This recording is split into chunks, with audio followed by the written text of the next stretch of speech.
Beauty Business Matters. I'm Susan Routledge, your host, and today is just so special because it's our first duet. We've got the duo.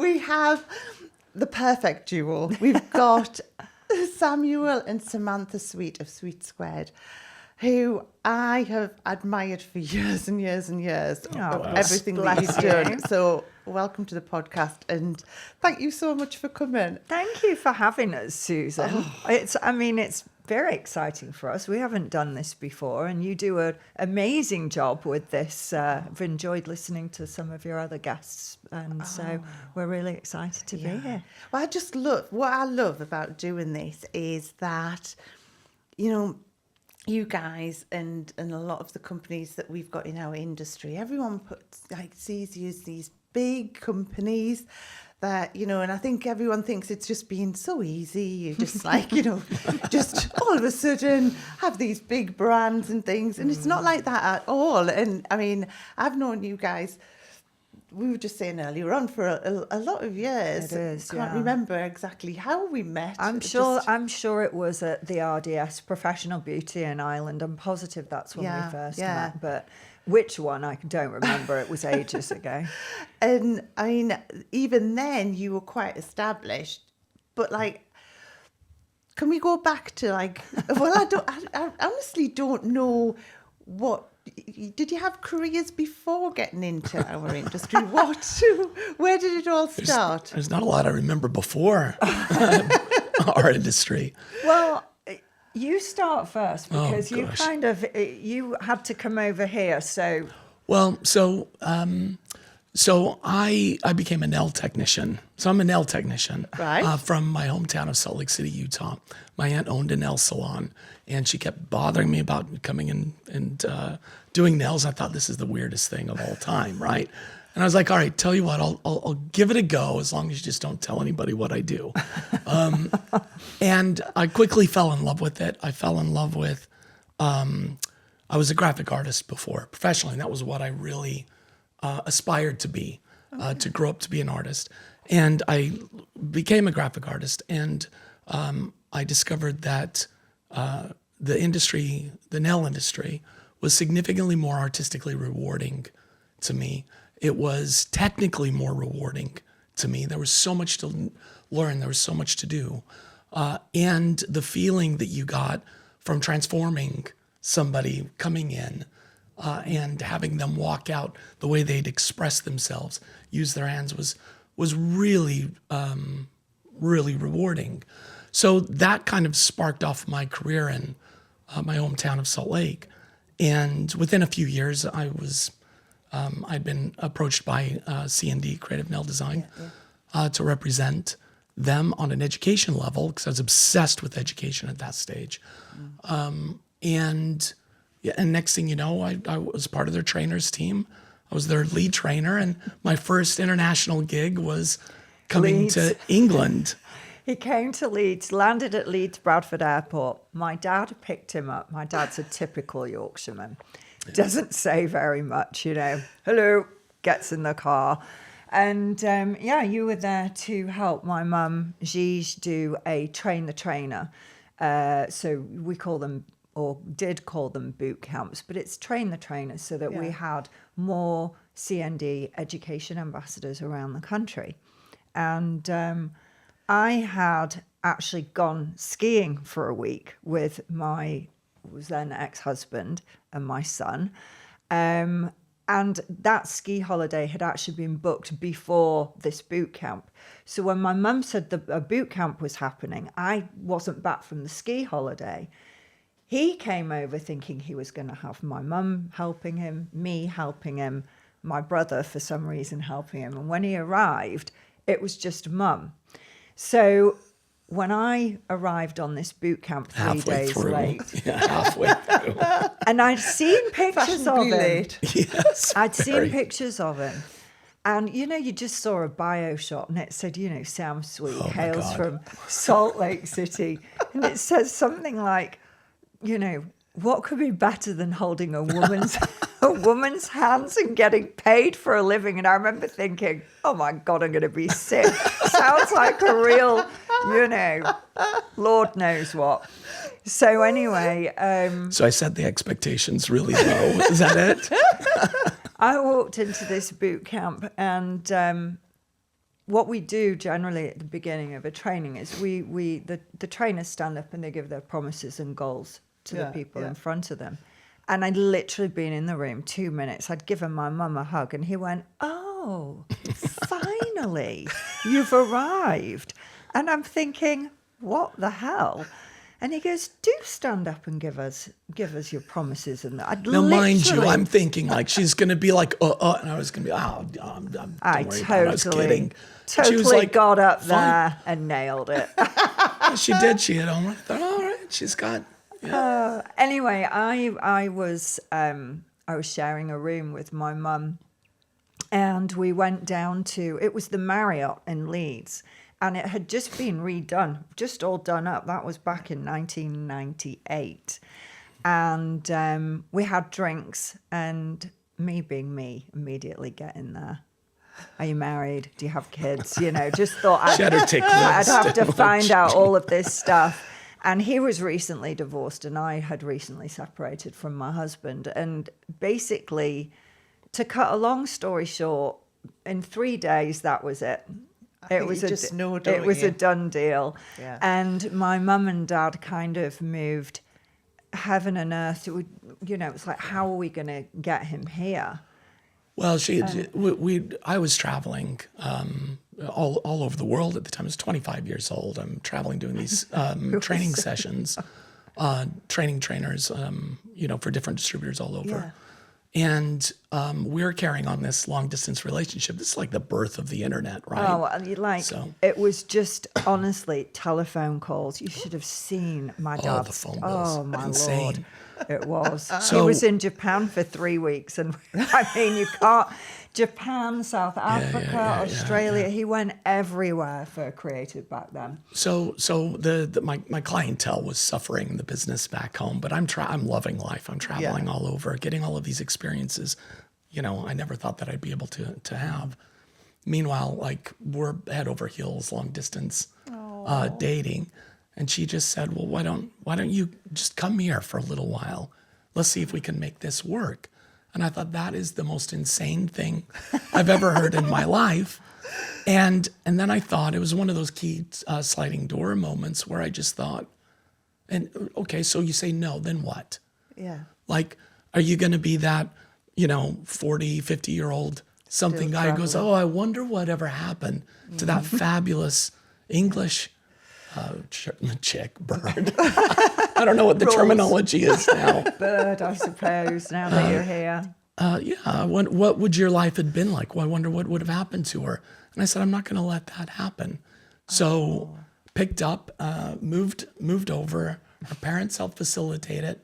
Moved in with her mom, her dad, her brother, his girlfriend, the dog, our son.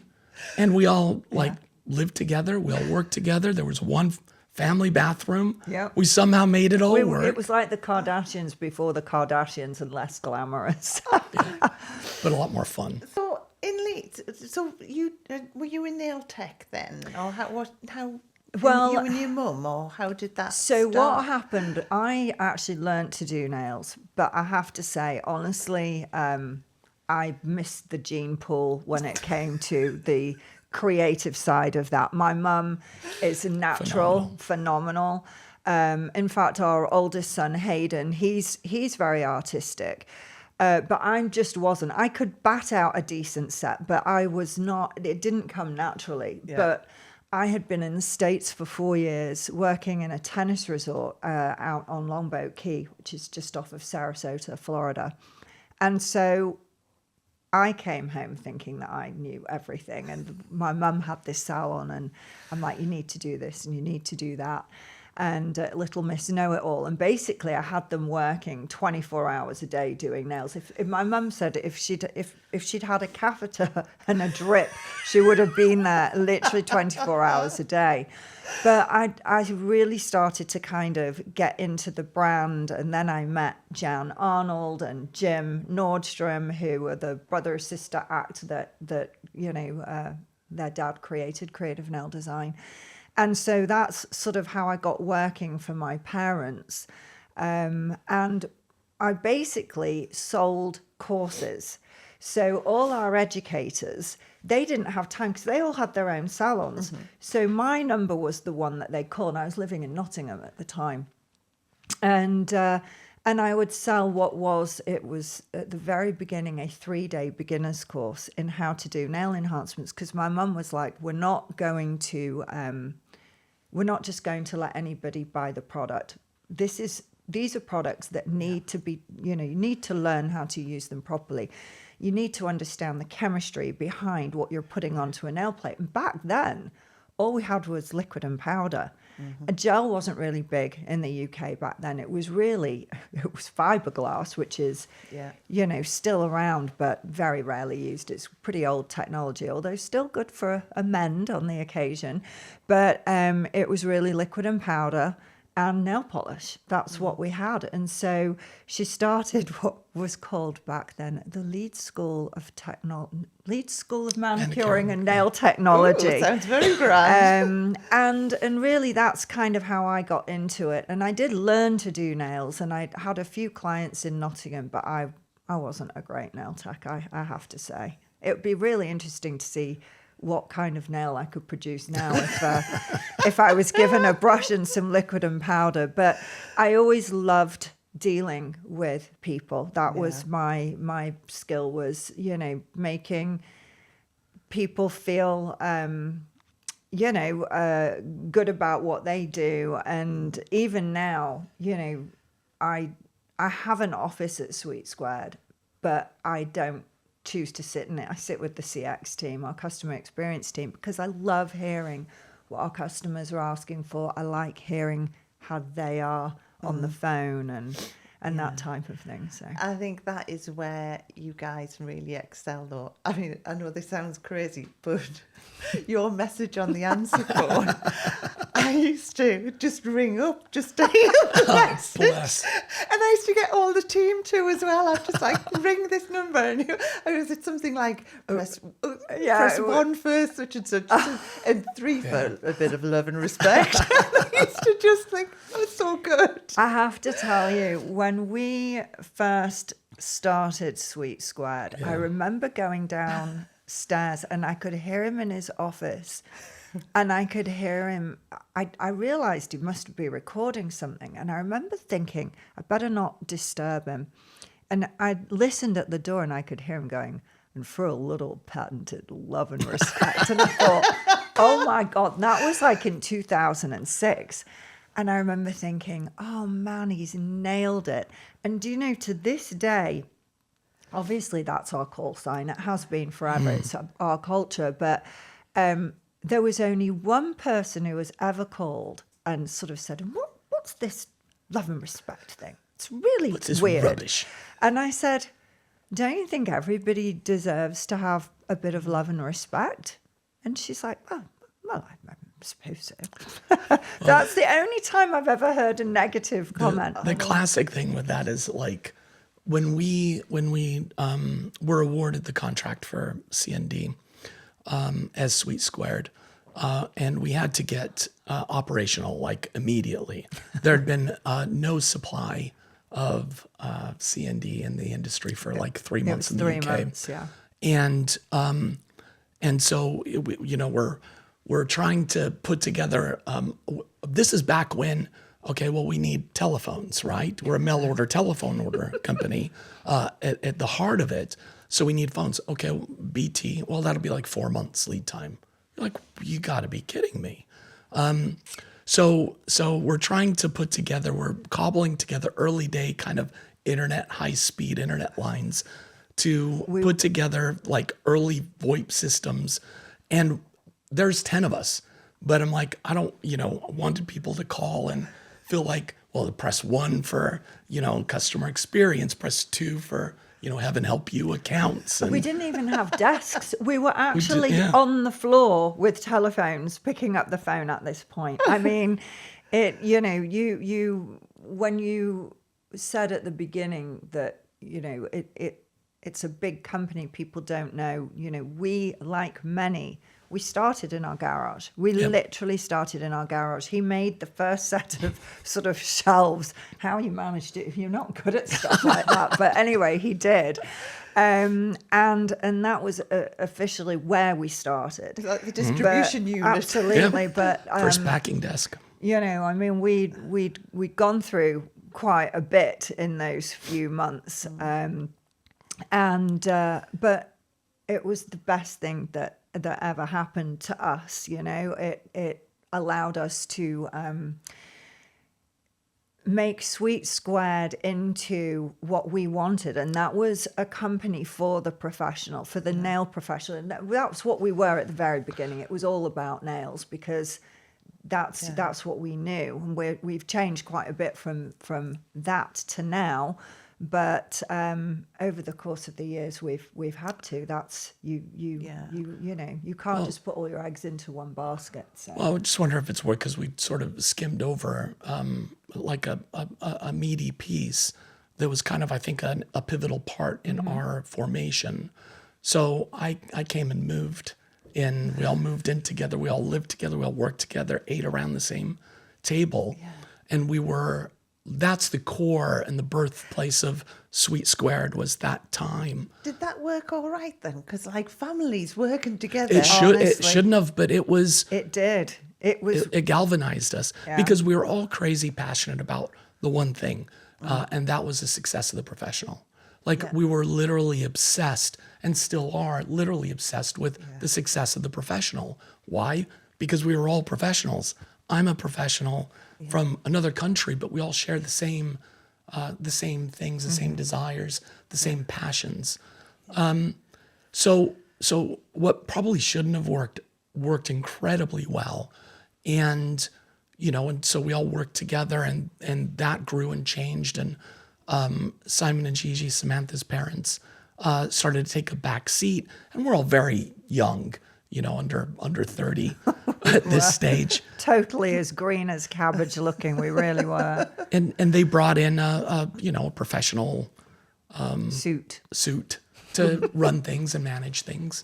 And we saw the erosion of the core and culture of the company take place. It's not an overnight thing. It's it was a slow simmer and slow boil to where, come 2004, so 6 years or so into it, it felt like it was a job. It felt like the priorities were not the professional. The priorities were, your P&Ls and balance sheets, and because they didn't come from the business. They came from business, and this is how you do business.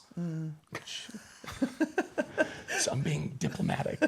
And so around, I think it was 2006, when I turned to Samantha one day and I said, you were unhappy. I was miserable. We were both unhappy, but we didn't know what to do. We were in a real predicament. Mum and Dad were in Spain. We were going to the office every day. It was a horrible atmosphere. And, there was so much secrecy, and so, it was just awful. And he just said, I don't want to be a part of this anymore, and it wasn't what we did. I felt like there was purpose in what we did. Yeah. It felt like the heart had gone out of it. Yeah. It had been sort of, it was the husk of what it was. And so, and I assumed Samantha would be like, okay, well, no, I get it, but we've got responsibilities. We have children. We've got, and she said, you know what, you need to do your thing. You need to, follow your heart. And we had a couple of opportunities that, Samantha would go to Hyperion at the time. They changed the name. They changed the name from Designer Nails to the Hyperion Group, which just sounded up your butt, basically, and corporate, and just not anything to do with nails. No, it didn't. It just, but that was the mentality of the person who was running things at the time. Just So, goes to show, doesn't it? You know, the thing is that when someone's run something like that and their ideas get embedded, it can just go yeah. totally the wrong way, can't it? When I knew how awful the culture was a comment that a guy in the warehouse, one of our warehouse staff, made to the CEO at the time, and said, "Nice tie." And his response was, "This tie is worth more than you make in a month."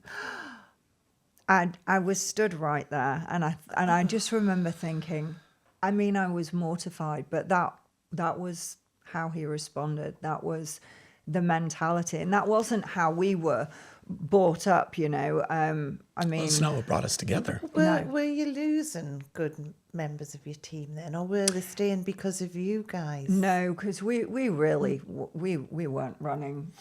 No, we weren't things at running. I was all. in charge of education, and I left in 2006. Yeah, and I headed up PR and did all of that, but yeah, it was very corporate. You know, there was a boardroom, and I was a director, but again, very green. Didn't really kind of understand my fiduciary responsibilities type thing, and though, yeah, it was just it was a very poor culture. That's what it had turned into. But sometimes as well, I think you have to. Something has to go to a point where you know definitely what you don't want to know what you do want. Exactly. I think like and it is true. I think you have to know what you want in life, but equally as valuable is you have to know what you don't want as well. And having that kind of experience helped to galvanize and crystallize what was important to us in when we started Sweet Squared, saying, no, we're not going to have that kind of behavior. That isn't acceptable. And it makes you, it makes you love what you do that much more, because it makes it that much more precious. Yeah. Like, you know, our whole ethos, the whole objective was, you know, to be able to do right by the professional, to do right by I wanted to be the partner that I needed in the salon growing my business. Yeah. And that felt great. It felt good to have that purpose that was super clear. And when you do things right from here, Yeah. everything else follows. Yeah. You know, it was a really hard time for the nail pro those 3 months, because these guys had used only creative nail design. They'd done all our education. They couldn't get the product. So when we were awarded the contract, which everybody was shocked about, particularly the ex-CEO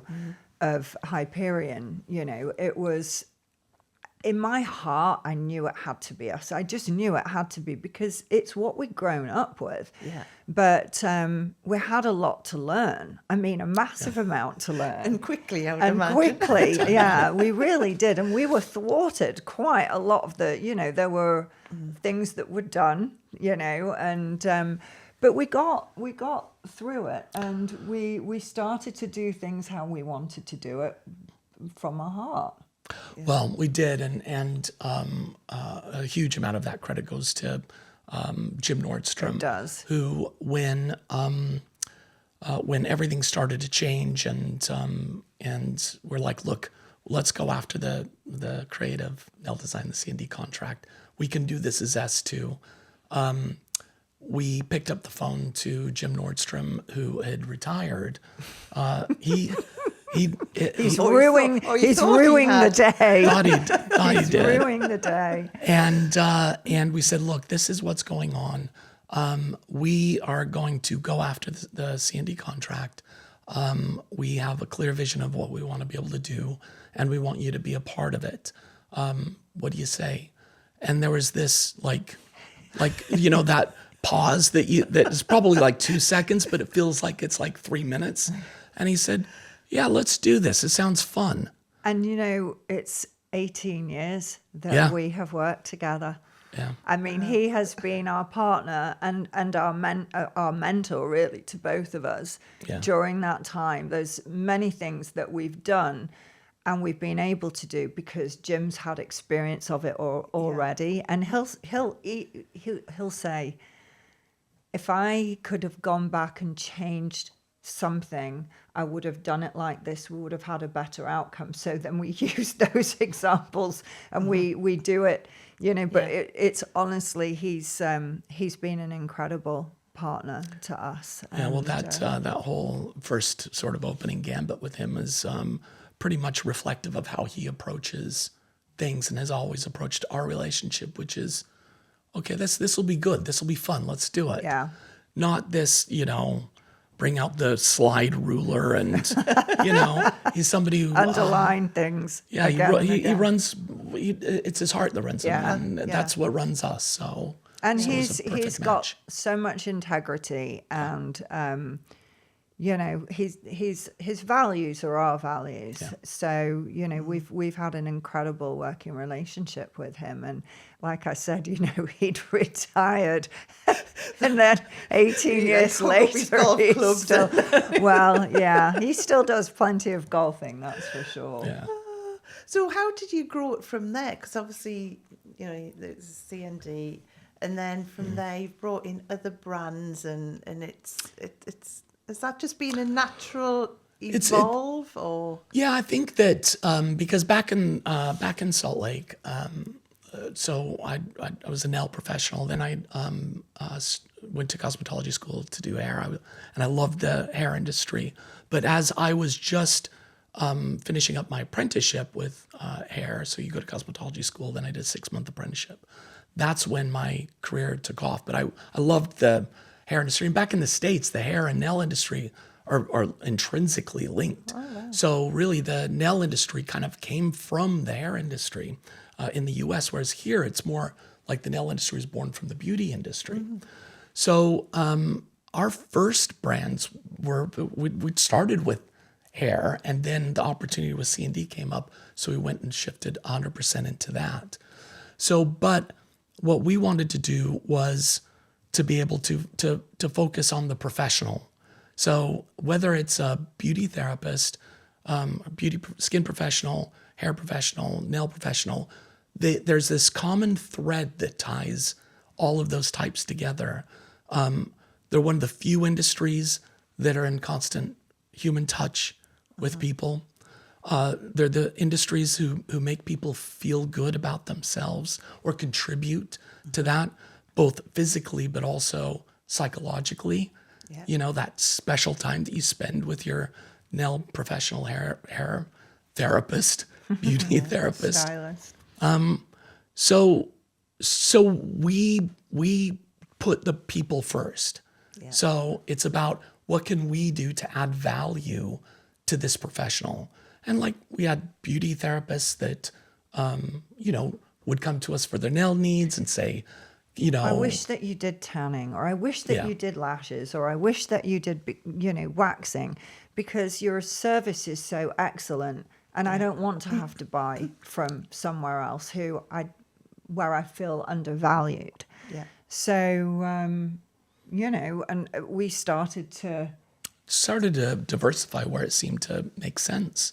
Yeah, and we actually had people come to us and say, we've looked at what you've done with C&D, and that, that wasn't an overnight. That was a lot of hard work, because obviously those 3 months where people couldn't get their products, had them using other products and introduced to other brands. And we had a lot of work to get the trust back, even though, it wasn't Sam and I officially that lost that trust, if you will, but it took a long time.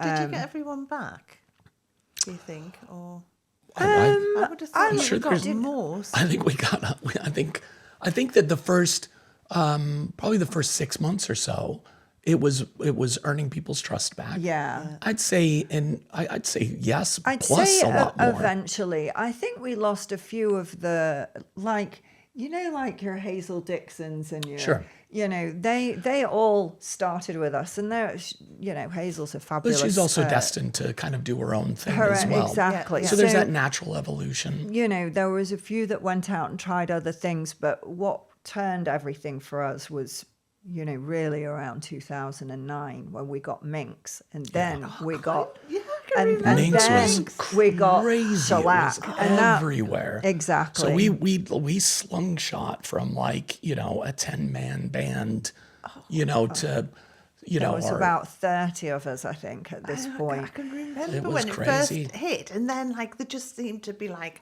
so many different designs. It was just Oh, yeah. It was, and you know, it was so funny because in the States they really tried to push it for fingernails, and they did great. Like, but over here they didn't want it on their fingernails; they wanted it on their toes.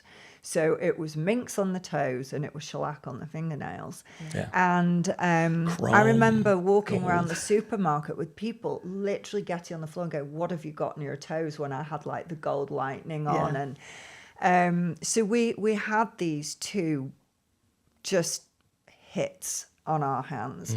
And I remember going home with just paper where we're trying to pick up the phone, write down names and addresses quickly to get catalogues out, only for the phone to ring again. It was just non-stop. So we were working on a nighttime. It's so funny because, you know, we've got two boys. Hayden is 32 now, Dexter's 24.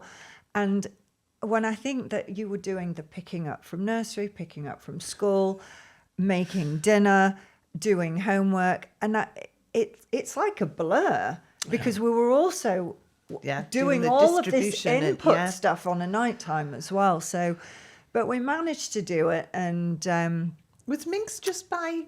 Did you just Wow. come across it, or Jim came was- across yeah. it. Oh, And right. see, the beauty of having Jim as well in the States is he could go to trade shows that, you know, and just see what was out there and think, is there something that we could distribute in the UK? And I don't remember where he met Janice and Dawn, but don't remember it might have either, been like 'cause the Long Beach show or something. I But don't even know if they may have done a show before, but also Jim's reputation, you know, is a very strong reputation. So he'll get like early access, early views into some of these different brands and Yeah. different companies that are coming to But market. we met with them when we did Mark's show. I think it was a professional beauty show, maybe when it was still at Olympia before. Yeah, or but we maybe- hadn't even, we weren't, I think we were at the show. I don't think we were even we weren't, exhibiting. yeah. I can just remember the queues at your Oh, it stand. was, It was just insane. it was crazy. It was like a we actually Metallica had concert. A fist fight on the stand. I remember this. Two women started to get into it because one of them thought that the other had pushed in, and Sam and Jim were trying to pull them apart. So this is brilliant. So our very first show, I think it was 2011, the spring of 2011, yes. Mark's show, Yeah. and it was Excel. yeah. Yep. So so we built, first of all, what upset everybody, we built up a little high because we Our wanted stand people to was be able to really see. high. And so we kind of pushed the boundaries on how high You up could we see could go. the Sweet Squad logo right across the room. And we hadn't done a show since, well, we'd never done one as Sweet Squared, so it had been in previous incarnations. We had good relationships. We've always had good relationships with our competitors, like Oh, yeah. Lena from OPI at the Yeah, time, yeah. Susan from Gerard Gerard. International, but the two of them were not happy at this show. Well, we were completely shocked. We went with like 4 pillars. So we had like Minx, shellac, education, and Yeah. enhancements, I think. And we were worried that we were going to be dead. And we Because we'd never been. Yeah. So our Scottish contingent had all come down, and they were face. like all ready to go and like make us look busy and stuff. They were literally like, we've come early, so you'll look busy. And it was within like 15 bedlam. minutes. There was a queue, and it was going all the way down the side of the hall. So it was going past OPI, going past Gerard International. I think they might still be in the Natural Nail Company at the time. And they were complaining because they said their customers couldn't get on their stand because our queue was in the way. So Mark had to come along, and he had to basically put the queue out onto the concourse in XL. And the most hilarious thing was people were going, what's this queue? Well, it's got to be something exciting. That's They it. had thing, no isn't it? idea It's what they like- were queuing up for. Because But people pay to make queues, don't they? yeah, literally. You didn't have to do that. And there was a guy who, I think his name was John from Ireland. Oh, who yeah, yeah. So he'd got an exact, well, it wasn't an exact copy, but it was a copy from China that he knockoff called of trendy wraps. nail wraps. Oh, yes. And yes. he asked Mark if he could go next to our stand. So when people got naffed off trying to wait for the queue, they would go onto his stand and buy some of his instead. And he was having a whale of a time. So It was smart. But we we hated the queue because it like nobody wants to go to an event like that Yeah. and Well, go stand in line. So every show we would put more tills, more computerized systems. we started sweets building to walk up and down and give people candy so that they had something to eat. we ended up building a warehouse on the floor. It was like an Argos kind of. You would basically situation. go and we would help with the educators, would like help people say these are the things that you want. You'd go into the system. Another like booth would be picking it, so you could go and pick it up. Honestly, And we thought of we still everything. had the queues. So obviously it was exciting and it was fun, but it's also frustrating because we would have, I think at the last show that we did this format, we had like 45 people working tills and working the little picking area in total. And we still had a really long queue and people complaining. And we're like, this isn't like you don't have to go stand in line. We can do this online for you. Yeah. We can take care of all of these needs for you. We wanted to shift the mindset of doing shows from this. We're not a transactional company. We don't. We're in it for the long haul. Yeah. We're here to add value to your business, not shift boxes to you. We're here to move the needle for you. That helps us with our business. Like if we can do that for you, then it ticks all of our boxes. And going to these shows and doing this became so transactional that we weren't spending quality time with the customer, learning how we could be a better company to help them. We were focusing all of our energy on how we got people through faster and faster. So I don't remember, it was 2018 or something. We just said we're pulling back from all of that. We made a It was a decision big decision. and also because we were getting a lot of people who would just go to the show who weren't trained. So Yeah. they'd go to the show and then they'd buy, they'd try and get shellac, etc., but they weren't in the system. And there was just no way with the amount of people that No, you you can't could track it. track that. But I would spend a lot of time talking with the girls who were queuing, mainly girls. And, I remember this lady saying, "Oh, I don't want a lamp. I just want shellac." And I asked her where she'd done her training. She said she hadn't done training. And I said to her, "Look, there's a lot of other nail brands underneath the roof where we are right now." I said, "If you're not willing to do it right, then go buy somebody else's brand. Don't buy our brand, because we want you to be the best that you can be. And if you're just going to pick up a gel polish and use it with your Argos lamp that you bought for £19, you are going to have problems, and your client isn't going to blame you because she thinks you're blame the doing a good product. job. She's going to blame the product, and I don't want that happening."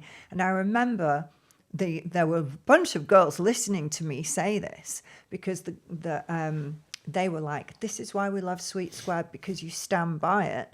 Yeah. She, of course, was like, "Well, don't you want my money?" It was that kind of attitude. And I said, "Not if you're not going to do it right. I'd prefer you to learn properly." Anyway, she bought the lamp, and we sold her some education. So we got Another conversion, Yeah, we another we conversion. sorted, but that didn't always happen, and Yeah. I think it just We Yeah, wanted to that's- stay true to our values, and you wanted to do things Yeah. differently. Yeah.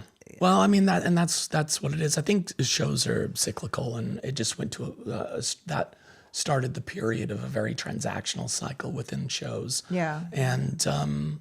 And so it was time for us to change things, and we tried to change things. So we stopped selling at shows. Then we just got complaints that we weren't selling at shows. Yeah. But it was like, but we can do all of that online for you. Let's have the conversation. What can we do for your business? Yeah. So like we would say to them, your products will be with you tomorrow. Like, Yeah. we Why do you can want to lug them all- around? You know, you don't have to lug them around. They'll be with you tomorrow, and we can have a proper chat. But you know, we literally tried every which way, didn't we, to make it work differently. And Well, I think at that period, I think it just is what it is. I think Yeah. what had happened is it become transactional. So a lot of people were going, and they spend a lot of time and money to go to the shows, and they expect some level of a value proposition. And at that stage, I think the value proposition was savings, which is fine, and that's great.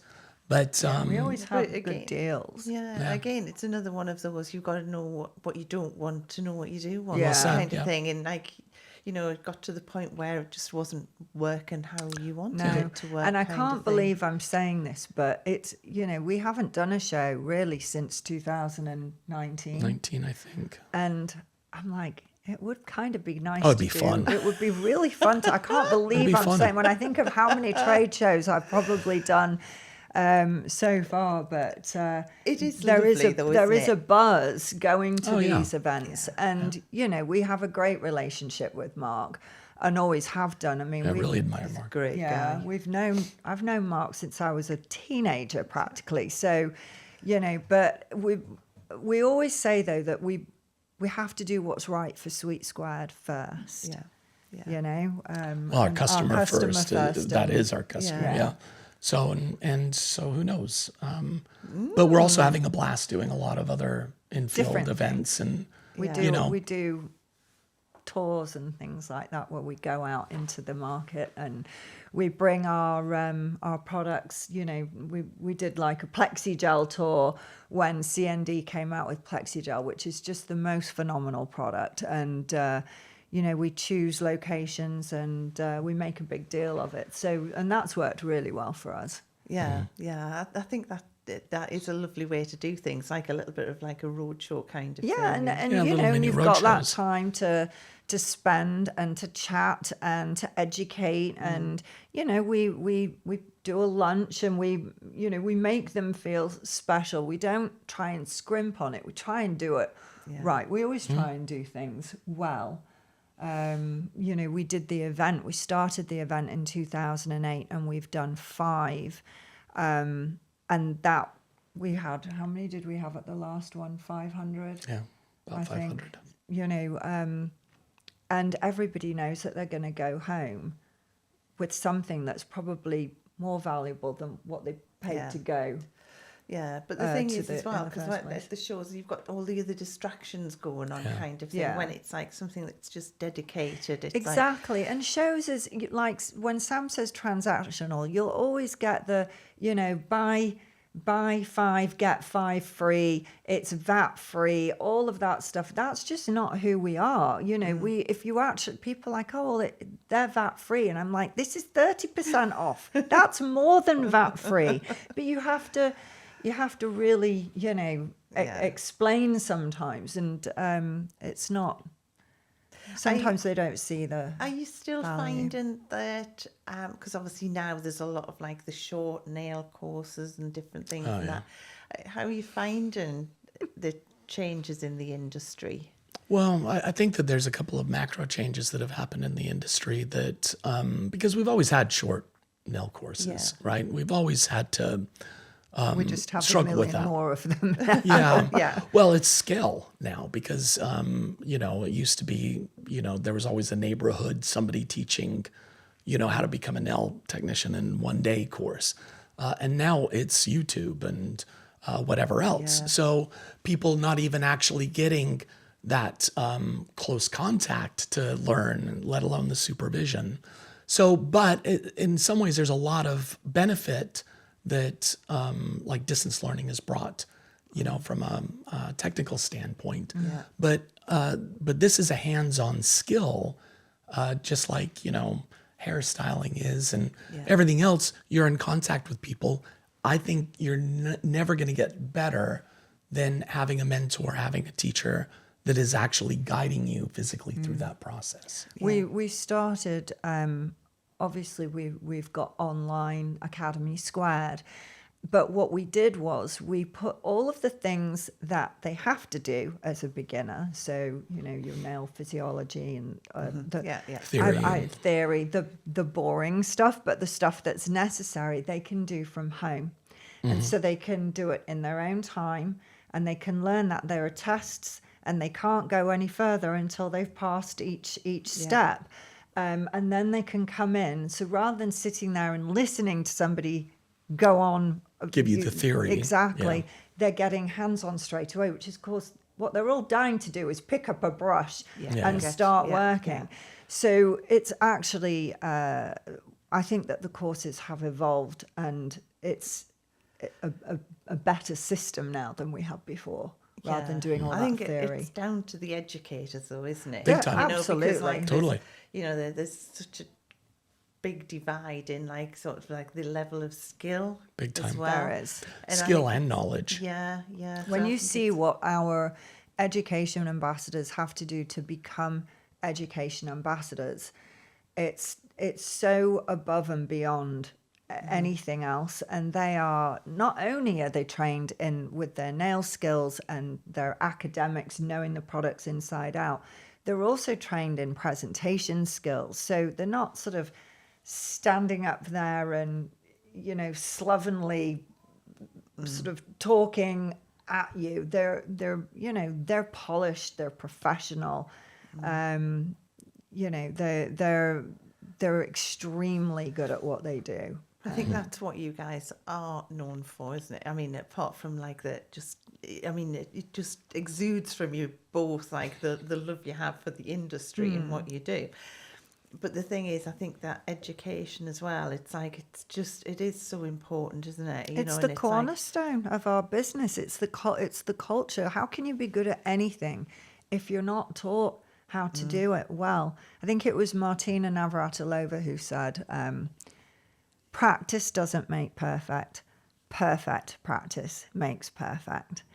And, I mean, my mum is retired now, but she could create a nail out of liquid and powder that literally you could tweak with a 240 grit file. It was that good, and those are, and sometimes there are people who get to that point by sheer hard work, and then there's people who are natural at it.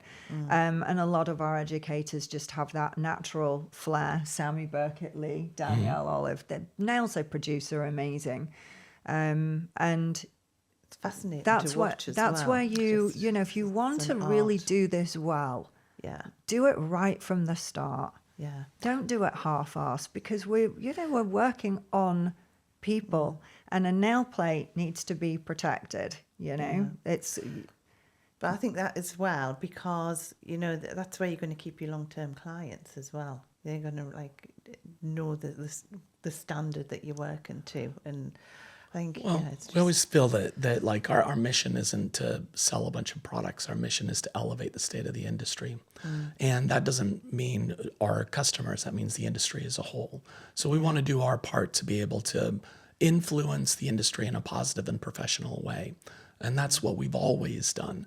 And you cannot get any more energy and potency behind that than through any other means other than education. Yeah. So and so if you can be dedicated to education of facts and truth, and not just the skills but the technical side of things, those people that will sign up for that are the ones that do make careers and successful careers out of this industry, and long-time careers that then become long-time customers of ours. So I guess in a way it's good business, but that's the outcome is good business, but that's not why we're doing it. We're doing it because that is our purpose here. And we've been blessed to be able to be supported in doing that. And it feels freaking good. Yeah, you've got a fabulous reputation. It's just Blessed. like, Thank you. it's amazing. Thank you. One other thing a couple of things I want to touch on is obviously because, Samantha, you and I, we both involved with the hair and beauty charity as well. And that is something that we both super passionate about. Very proud to be. Yeah, it's been quite a few years now. Yeah. But people don't sort of know, we talk about it all the time, but it's for our industry. I think that a lot of people think, though, that it's just if someone falls on a bit of hardship, like sort of as in their business isn't going very well, they'll just get some money. And it's not that at all. And I didn't understand it all fully until I was asked to join the committee, and it's when someone sort of, when their skills, they can't work anymore, or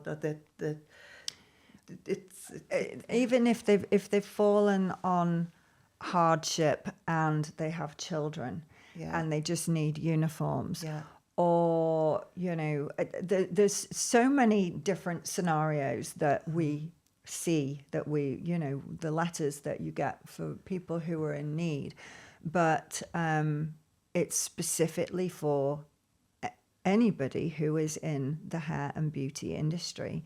And there's a lot of giving, a lot of giving.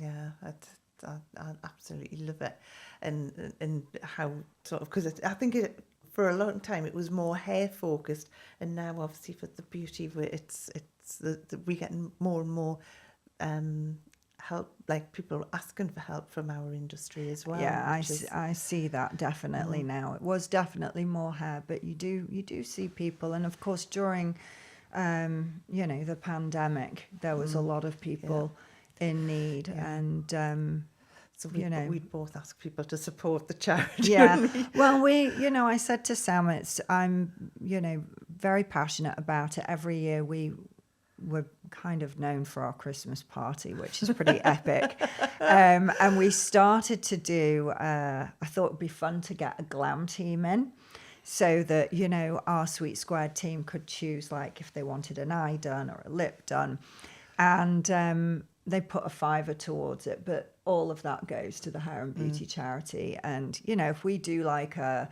Christmas sweater day, or I just I feel like it's our responsibility to do something to support that, which is supporting our industry. And there's a great group of people who sit around that table. I will get there in person one day.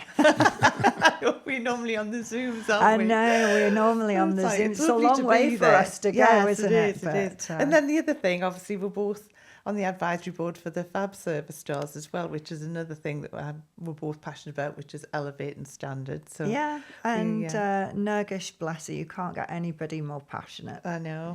She really is. So, so our paths are always crossing. Yeah, which is nice, I think. Because we have beauty brands as well. Now we've talked about nails, and obviously our passion is there because that's what we were both. I always say I was weaned into the nail industry by my mum, and Sam by his aunt. But we carry some really excellent hair brands. We have a lash brand and a wax brand, and we always say that our we would only take something on if we feel like it's best in show. Yeah. But I think that is, I think you've just summed it up, because everyone trusts that you'll just get the best. It saves someone having to do that research themselves. Well, that's a nice way of looking at it. But I think that we're very lucky. We do get some great opportunities that we get to evaluate and decide on if that's the right fit for us. Yeah. But again, our evaluation process is, how does this benefit, the professional? So we've got, I think that we strive to get the best brands you can possibly get that value and are obsessed with the professional in the same way we are. You know, from Kevin Murphy, Sasha Wan, Nimue, Lashes, Wax. Yeah. And Wax One. we do put our money where our mouth is. We took on a brand, a gel brand, that invested as we do into these things, into education and marketing and all the things that we do for the UK and for Ireland. And, you know, they decided that they were going to go direct to consumer, which would only trickle down. Yeah, And we just water it said, down. we just said, look, this isn't what we signed up for. And so we walked away from it. That's not. But again, I think that just strengthens your brand. The fact that it's like, it's not, it's, you know, yes, money's important, but it's not the money. It's just the money. It's like, Well, you can play short term. That's Exactly. short term. It's a short. Yeah. It's a short term game, and it was medium term pain to say, okay, look, all of those investments we're just going to have to throw away, because long term, that's not who we are, or what we can align with, and wish them the best of luck. It's never been. Yeah, but Just about the reputation's one money, of those ever. things that, you know, it's just never worth tarnishing your reputation. No. It's got to be that, like, as I say, you know, to me, you guys, it is that everyone trusts what you do. Yeah. So, you know, and they know that you're always going to do things right. And it's Sometimes like- when you look at sort of where our industry is sitting right now, and sometimes you do think, oh, you know, it'd be so much easier if we just. But then that's not who we are. And It's you not have why we started this. No, it isn't. And so even if, you know, it would be easier to do those things, we wouldn't be who we are to do No. them. So we just go, no, that's not who we are. This is what we do. We serve the pro, and we serve the pro with love and respect. So, what's the future? What are the next plans? We were Mr. hoping you Jing- would tell us. There's a lot of opportunities that we're exploring, and again, we hold those to the same standards as all of the things that we do and all of the brands that we take on.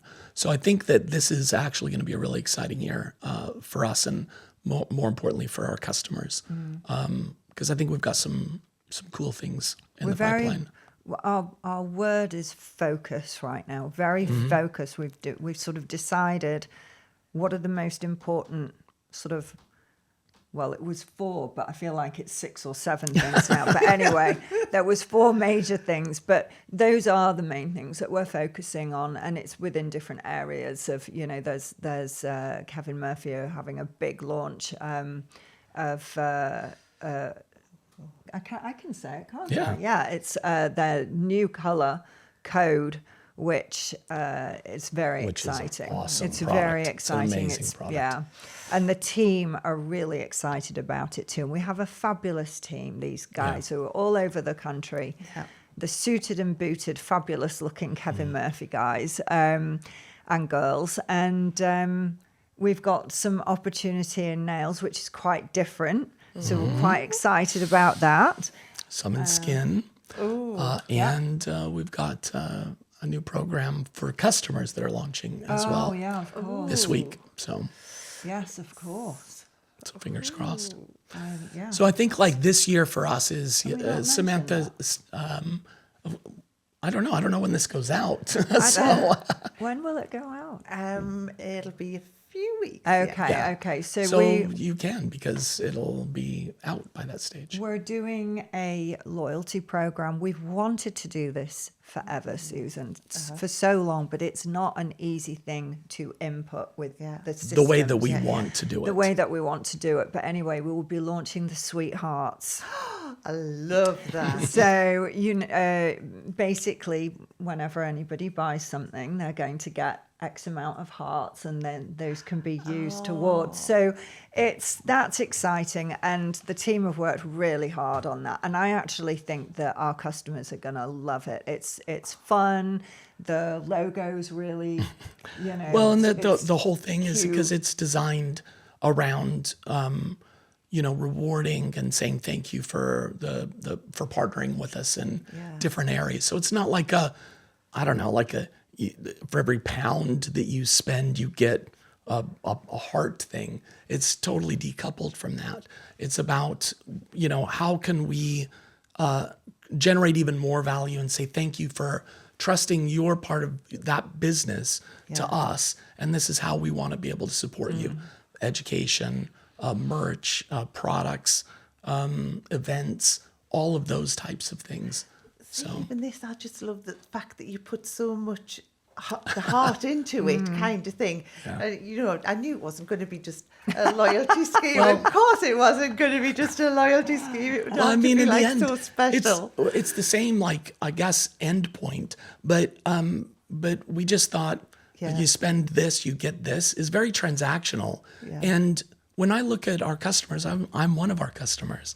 I don't view my clients through the lens of the transaction. I look at it through the lens of the experience, how I make them feel. Yeah. I want them to brag to their friends about coming to me for their services.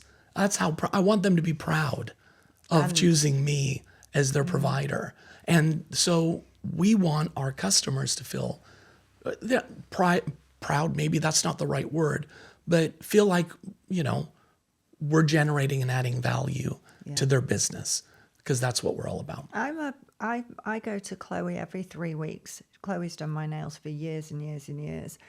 And, the relationships that nail professionals have with their clients it's unique. Yeah. And, that hand holding and that it's touch. almost an intimate time. It is. For that hour and a half or however long you're there. Yeah. You get the most amazing relationships out of it. You really do. And I'm so sort of proud of watching how Chloe's built her business. Literally slogged, and she's got full books and she's just doing incredibly well. And I love it because she runs it as a business, but she has these close relationships with a lot of these clients, but she runs it as a business. And I just wish sometimes that some of our fabulous nail techs understood their worth more than they do. It's because it's one of those things, isn't it? It's like there's practically a price war all the time with nails. It's just a race to the bottom. But you know what? If you're really good, you're really good, you first of all charge what you're worth. Yeah. But if you are walking that walk, you have to be able to talk the talk. You can't charge £70 for a full set of nails and do a £25 full set of nails. Yeah. And I think that's the difference, and that's down to education, So as is that's the key differentiator. Why do you want to participate in a race to the bottom? Do you want to confuse your customers with these places that charge dirt cheap prices?